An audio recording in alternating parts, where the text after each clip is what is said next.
Hi, welcome to Forex in 4. I'm Mike Conlon for FXEDU, and in the next 4 minutes, I'm going to show you the highlights of where the action is in today's Forex market. So let's get started. Good morning. Today is Tuesday, May 18th, 2010. This morning we're talking about what inflation. All right, this week marks the time of the month that we get CPI data from the various regions around the globe. Today we got CPI readings from both the Eurozone and from the UK. And the data came in a little bit higher than expected. In the EU, it was a 0.5% increase versus 0.4%. Okay, and in the UK, it was a little bit higher.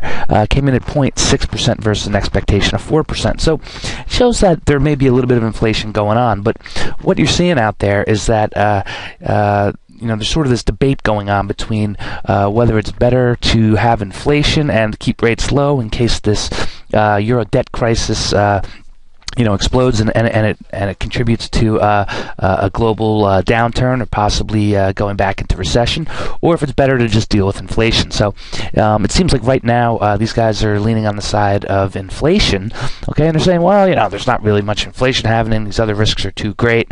And, everything seems to be okay, so we're most probably going to leave rates where they stand. Well, that's well and good for governments, but what happens is inflation is basically a stealth tax on consumers. When you go to drive up to the gas station, or you get your electric bill, or you're trying to buy milk, that's where it really hits you in your pocket. Now, the reason why governments like it so much is because it allows them to repay debts that they owe with currency that's less valuable. So we say it's sort of a stealth and insidious tax on consumers. And that's what's potentially going to happen.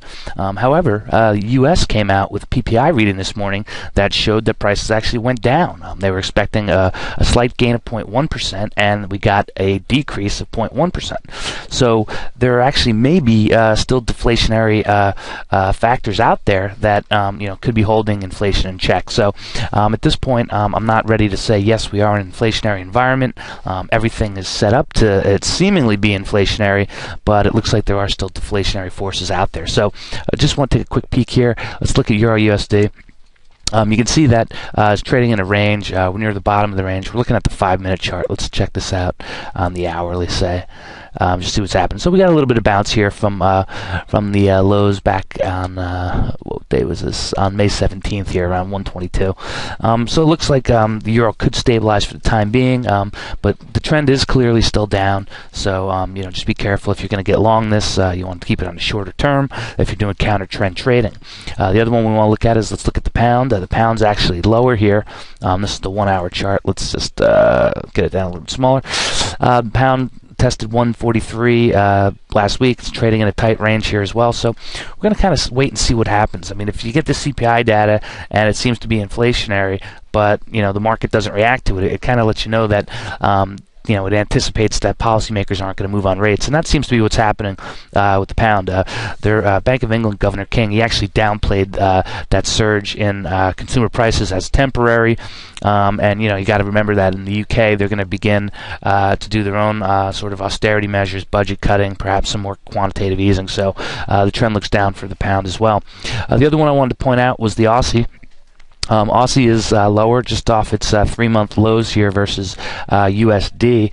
Okay, today was a mild risk-taking day, so you can see that that the loonie here is doing better, as is the Kiwi. Okay, but the Aussie's down because the minutes from their policy meeting earlier this month came out, and they basically said that right now their monetary policy is well placed after the previous rate hikes they made. So they're weighing this threat of the debt crisis versus inflation, and it looks like they're going to err on the side of caution. So they're not going to raise rates again, most probably next time around. But if the debt crisis should stabilize, if they feel more confident, then you could see further rate hikes going forward. So the Aussie is lower, which sort of, when you're in risk-taking mode, pushes money towards the Kiwi and the loonie. Real quick here, you can see the loonie's a bit stronger, coming off lows versus the dollar previously from last week, and we also see that the Kiwi is higher as well. It's moving same kind of move that we're seeing with the loonie. Now in New Zealand, producer input prices came in higher than expected, showing signs that costs may suggest that their rate hike target for mid-year is still on the table. So that's what's sort of happening out there.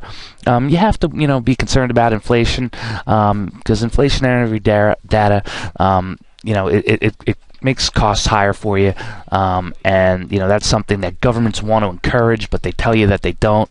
So you've really got to keep an eye on it.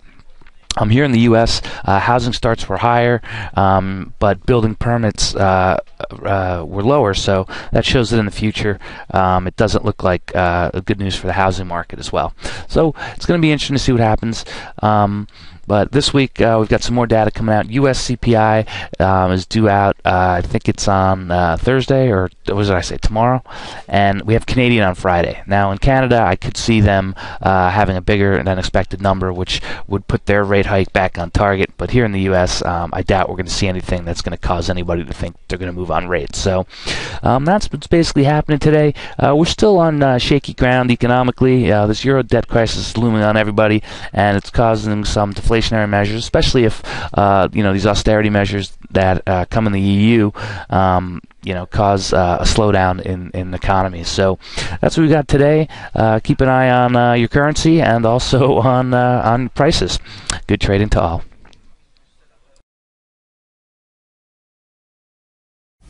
As always, be sure to check out the written blog at www.fxedu.com to get complete coverage of today's Forex market.